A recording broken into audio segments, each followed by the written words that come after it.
ஆண்டவராய் இயேசு கிறிஸ்துவின் கிருபையுள்ள நாமத்திலே உங்கள் அனைவருக்கும் அன்பின் நல்வாழ்த்துக்கள் கூறி இன்றைய தியானத்திற்கு உங்களை அழைக்கிறோம். தியான வசனம் பரிசுத்த மத்தேயு எழுதின சுவிசேஷம் 27ஆம் அதிகாரம் 46ஆம் வசனம். பரிசுத்த மத்தேயு 27:46. 9ஆம் மணி நேரத்தில் இயேசு ஏலி ஏலி லாமா சபக்தானி என்று மிகுந்த சத்தமிட்டு கூப்பிட்டார். அதற்கு என் தேவனே ஏன் என்னை கைவிட்டீர் என்று அர்த்தமாம். என் தேவனே ஏன் என்னை கைவிட்டீர். அருமையான கர்த்தருடைய பிள்ளைகளே, பாவிகளின் மத்தியில் இரட்சகராய் சிலுவையில் அறையுண்ட ஆண்டவர், பாவியின் இருதயத்தின் மத்தியிலே இரட்சகராக வீற்றிருக்கிற ஆண்டவர், சீர்கெட்டு போன குடும்ப வாழ்வை, சிதைந்து போன குடும்ப வாழ்வை ஒன்றாக்கி திருச்சபையாகிய குடும்பத்தை கொடுத்த ஆண்டவர் இங்கே மனுக்குலத்தின் மத்தியிலே இரட்சகராக நிற்கிறார்.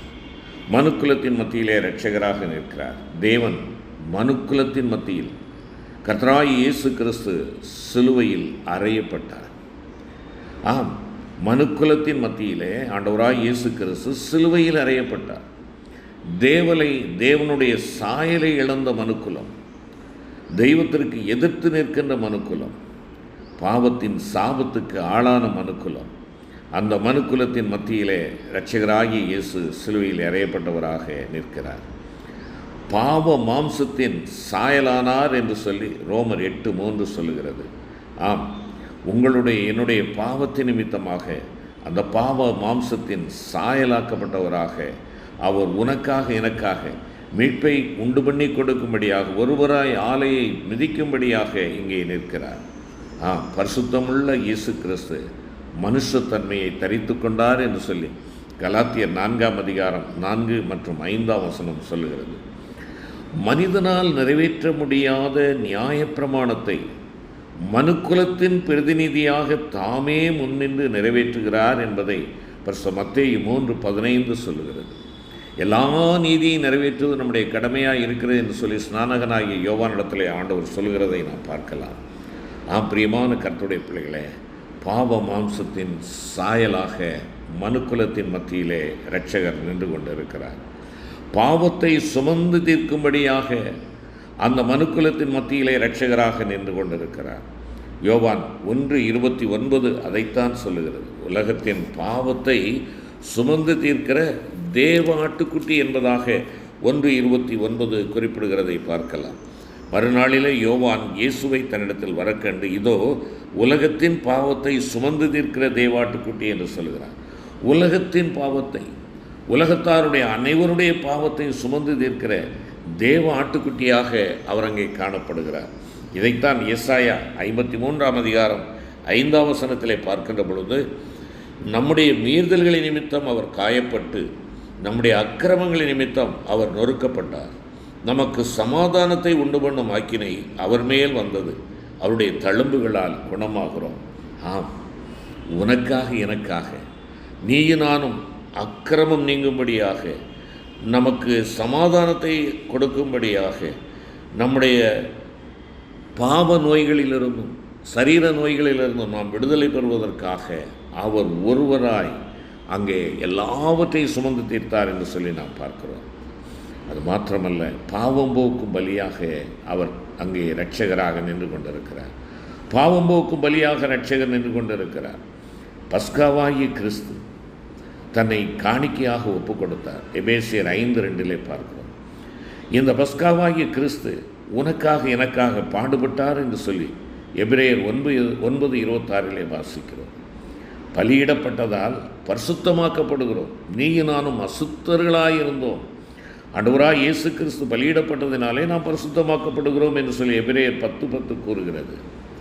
நம்முடைய பாவங்களை நிவிர்த்தி செய்கிற, இல்லையென்றால் இல்லாமல் ஆக்குகின்ற, கழுவி சுத்திகரிக்கின்ற ஈசோப்பாக தம்முடைய இரத்தத்தை சிந்தும்படியாக காணிக்கையாக தம்மை ஒப்பு கொடுத்து உன்னையும் என்னையும் தமக்கு சொந்தமாக இருக்கத்தக்கதான கிருபாதர பலியாக அவர் தன்னை ஊற்றி கொடுத்தார். 1 யோவான் 2:2 இதைத்தான் சொல்கிறது. நம்முடைய பாவங்களை நிவர்த்தி செய்கிற கிருபாதார பலி அவரை, நம்முடைய பாவங்களை மாத்திரமல்ல சர்வலோகத்தின் பாவங்களையும் நிவர்த்தி செய்கிற பலியாக இருக்கிறார் என்பதாக ஆண்டவருடைய வார்த்தை சொல்லுகிறது. ஆம், அருமையான தேவ பிள்ளையே, பாவம் போக்கும் பலியாக தன்னை ஒப்பு கொடுக்கும்படியாக மனுக்குலத்தின் மத்தியிலே நிற்கிற ஆண்டவரை பார்க்கிறோம். மனுக்குலத்திற்காக கைவிடப்பட்ட இரட்சகராக இருக்கிறார். மனுக்குலத்திற்காக கைவிடப்பட்ட இரட்சகராக இருக்கிறார். எனவே என் தேவனே, என் தேவனே, ஏன் என்னை கைவிட்டீர் என்பதாக அவர் கதறுகிறதை பார்க்கலாம். உலகத்தினால் கைவிடப்பட்டார். உலகம் அவரை அறியவில்லை. யோவான் 1 அதிகாரம் 10வது வசனம் சொல்லுகிறது, அவர் உலகத்தில் இருந்தார், உலகம் அவர் மூலமாய் உண்டாயிற்று, உலகமும் அவரை அறியவில்லை. இந்த உலகத்திற்கு வந்தார், உலகத்திலே ஜீவித்தார், உலகத்திலே வாழ்ந்தார், உலகத்தின் மக்களோடு அவர் என்ன செய்கிறார், பயணித்து கொண்டிருந்தார். ஆனால் உலகம் அவரை அறியவில்லை, அவரை ஏற்றுக்கொள்ளவும் இல்லை. 11வது வசனம் அதைத்தான் சொல்லுது, அவர் தமக்கு சொந்தமானதிலே வந்தார், அவருக்கு சொந்தமானவர்களோ அவரை ஏற்றுக்கொள்ளவில்லை. ஆம், உலகத்தினால் கைவிடப்பட்டவராக நின்று கொண்டிருக்கிறார். உலகம் அவரை அறியவில்லை, அவரை ஏற்றுக்கொள்ளவில்லை. அது மாத்திரமல்ல, உலகம் மாத்திரமல்ல, அவருடைய குடும்பத்தாருமே அவரை கைவிட்டதாக 7ஆம் அதிகாரம் யோவான் 7ஆம் அதிகாரம் 5வது வசனத்தை வாசித்து பாருங்கள். அவருடைய சகோதரரும் அவரை விசுவாசியாதபடியால் இப்படி சொன்னார்கள். அவருடைய குடும்பத்தாருமே அவரை ஏற்றுக்கொள்ளவில்லை, கைவிட்டு விட்டார்கள். பாவமறியாத அவர் பாவமாக்கப்பட்டதால் கைவிடப்பட்டார்.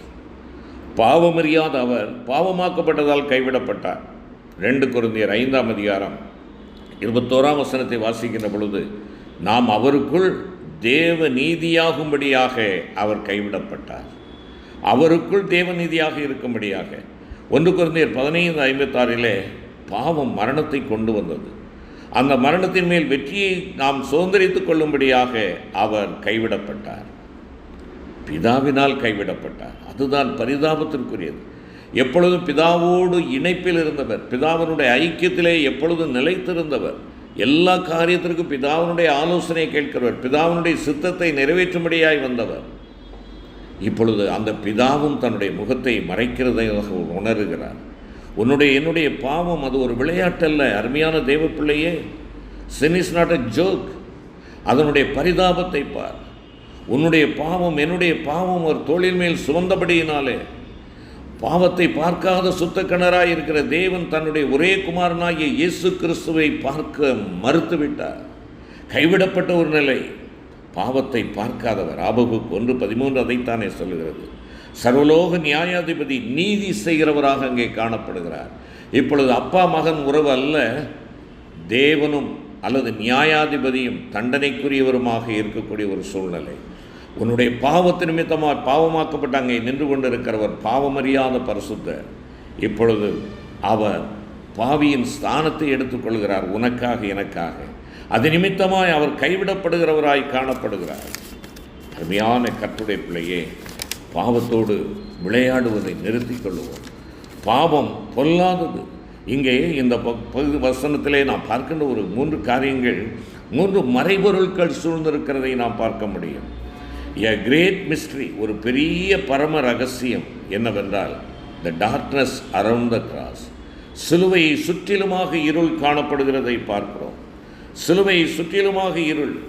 ஆமர்மையான கர்த்தருடைய பிள்ளைகளே, இந்த இருளை பார்க்கின்ற பொழுது 2 விதமான இருளை நாம் பார்க்க முடிகிறது. த டார்க்னஸ் ஆஃப் சிம்பதி, அதாவது பரிவின் இருள், பரிவு காட்டுகின்ற ஒரு இருளை எங்கே நாம் பார்க்கின்றோம். பூமி எங்கும் ஒரே அந்தகாரம் காணப்படுகிறது என்று சொல்லி பார்க்கிறோம். இது ஒரு பரிதாபத்தின் இருள். மனித பாவத்தால் இந்த பூமியானது சபிக்கப்பட்டது. இப்பொழுது அந்த சாபத்திலிருந்து விடுவிக்கும்படியாக தேவகுமாரன் வெளிப்பட்டார். அவர் இப்பொழுது சிலுவையிலே கைவிடப்பட்டவராக நின்று கொண்டிருக்கிறார். காரிருள் சூழ்ந்து கொண்டிருக்கிறது. கைவிடப்பட்ட அவர் கலங்கினவராக இருக்கிறார். அந்த கலங்கின நிலையை மனுக்குலம் காணக்கூடாது என்பதற்காக இயற்கையானது உதவி செய்கிறது. ஆண்டவர் தன்னுடைய சிருஷ்டியை என்ன செய்கிறார், அங்கே அனுப்பி அந்த பூமி எங்கும் இருளை உண்டாக்குகிறார். எதற்காக? அவர் ஒருவராய் ஆலயம் மிதிக்க வேண்டும் என்பதற்காக. அந்த ஆலயம் மிதிக்கின்ற அகோரமான கஸ்திகள், பாடுகள் மனுக்குலத்தின் கண்களுக்கு முன்பாக வித்தியாசமாக தோன்றிவிடக்கூடாது என்பதற்காக இருள் அங்கே சூழ்ந்து கொள்ளுகிறது. மனித பாவத்தால் பூமி சபிக்கப்பட்டது.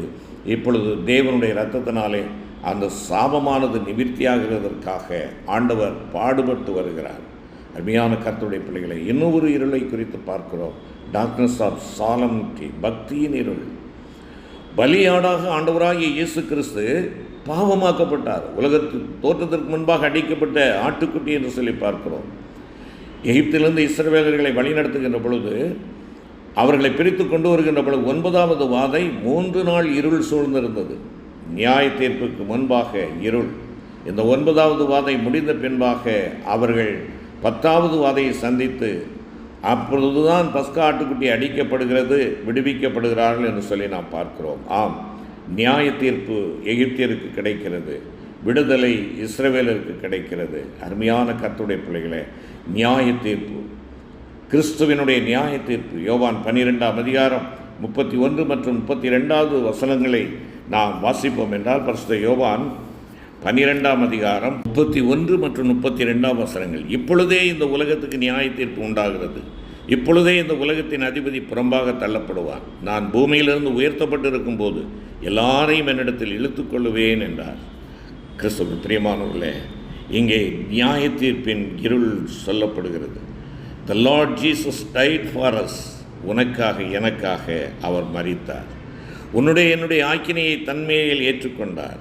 ஆம், ஆகி உனக்காக எனக்காக நீதியான கர்த்தர் யெகோவா சிக்கேனு, அவர் உன் நிமித்தமாய் என் நிமித்தமாய் பாடுபட்டவர். அந்த பாடுபடுதலின் மூலமாக உனக்கும் எனக்கும் விடுதலையை வாங்கி கொடுத்திருக்கிறார். ஒரு காரியத்தை மறந்து விடாதே தேவ பிள்ளையே, உன் பாவம் எவ்வளவு கொடிதானது என்பதை நீ உணர்ந்து கொள்.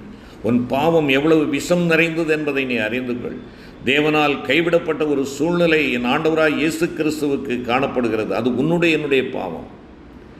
அந்த பாவத்திலே நீ உழந்து கொண்டிருக்கிறாயோ, பாவத்திலே மிதந்து கொண்டிருக்கிறாயோ, பாவத்தை பால் போல் பருகி கொண்டிருக்கிறாயோ, பிரியமான கர்த்தருடைய பிள்ளையே, ஆண்டவர் இருளுக்குள்ளாக இருக்கிறார். அது இயற்கையினுடைய ஒரு பரிதாபம், பரிவு, பாசத்தை காட்டுகிறது. தனிமையின் இருளையும் அங்கே பார்க்கிறோம். லேவியராகமம் 16ஆம் அதிகாரம் 17வது வசனத்திலே பார்க்கின்ற பொழுது, பாவ நிவிர்த்தி நாளில் தனியாக பலி செலுத்தப்பட வேண்டும், யாரும் உடன் இருக்கக்கூடாது. ஆம், ஆண்டவராய் இயேசு கிறிஸ்து அதை நிறைவேற்றினார். அவர் ஒருவராக ஆலயம் மிதித்தார், ஒருவராக தன்னை பலி செலுத்தும்படியாக ஒப்புக் கொடுத்தார். ஆம், அவர் ஒருவர் மாத்திரமே அதை செய்ய முடியும்.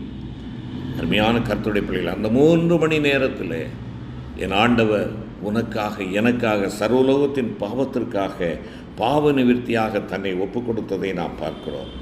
ஆம், ஆகையினாலே யோவான் 17ஆம் அதிகாரம் 4வது வசனத்தில், நீர் தந்த வேலையை, ரட்சிப்பின் வேலையை முடித்தேன் என்பதாக தன்னுடைய பிதாவினிடத்தில் அவர் சொல்லுகிறதை பார்க்க முடியும். பாவம் கொடியது, பாவம் பிரித்து விடுகிறது, பாவத்தின் அகோரம் மிக கொடிதாக இருக்கிறது. ஆம், ஆண்டவராகிய கர்த்தர் யோசேப்போடு கூட இருந்தார், அவனுடைய உபத்திரவங்களிலே கூட இருந்தார், தானியேலோடு சிங்கக்கவியிலே கூட இருந்தார், தானியேலுடைய நண்பர்களோடு அங்கே தீச்சுளையிலே கூட இருந்தார், தாவீதோடு வனாந்தர அலைச்சல்களிலே கூடவே இருந்தார். ஆனால் அவருடைய சொந்த குமாரன் கைவிடப்பட்டார். ஏன் நமக்காக அவர் கைவிடப்பட்டவராக இருக்கிறார்? நீங்களும் நானும் பிதாவினால் கைவிடப்படக்கூடாது என்பதற்காக அவர் கைவிடப்பட்டவராக இருக்கிறார். நாம் இருளுக்குள் செல்லக்கூடாது என்று இருளுக்குள் சென்றார். நரகம் it's an eternal loneliness and isolation என்பதை மறந்து போகாதே.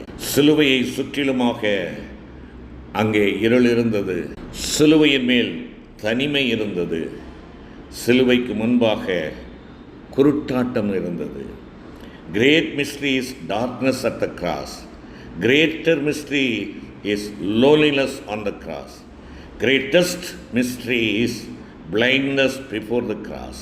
ஆமர்மையான கர்த்தருடைய பிள்ளையே, சிலுவைக்கு முன்பாக கண் சொருகி போன குருட்டுத்தன்மையுடைய மக்களை பார்க்கிறோம். வேதத்தை அறியாதவர்கள், வேதத்தின் மகத்துவத்தை உணராதவர்கள், வேதத்தின்படியாக வந்த மேசியாவை ஏற்றுக்கொள்ளாதவர்கள், வேதத்தின் மறைபொருள் அவர்களுக்கு வெளிப்படுத்தப்பட்டிருந்தும் அதற்கு மனம் கொடுக்காதவர்கள், இருமாப்பாயிருந்தவர்கள்.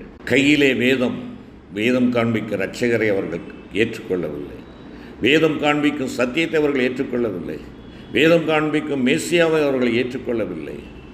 அருமையான கர்த்தருடைய பிள்ளைகளை, உன் கரங்களிலே வேதம், அந்த வேதம் கற்றுக் கொடுக்கும் ஆண்டவர் உன் ஆண்டவராக இருக்கிறாரா? அவர் உன் இரட்சகராக இருக்கிறாரா? அவர் உன் பாவத்திற்காக அடிபட்டார், உன் அக்கிரமத்திற்காக நொறுக்கப்பட்டார், உனக்கு சமாதானத்தை உண்டு பண்ணும் ஆக்கினை அவர் மேல் வந்தது, அவருடைய தழும்புகளால் உன் பாவ குஷ்டம் சுகமாகிறது என்ற நம்பிக்கை விசுவாசம் உன்னிலே இருக்கிறதா? செபிப்போம்.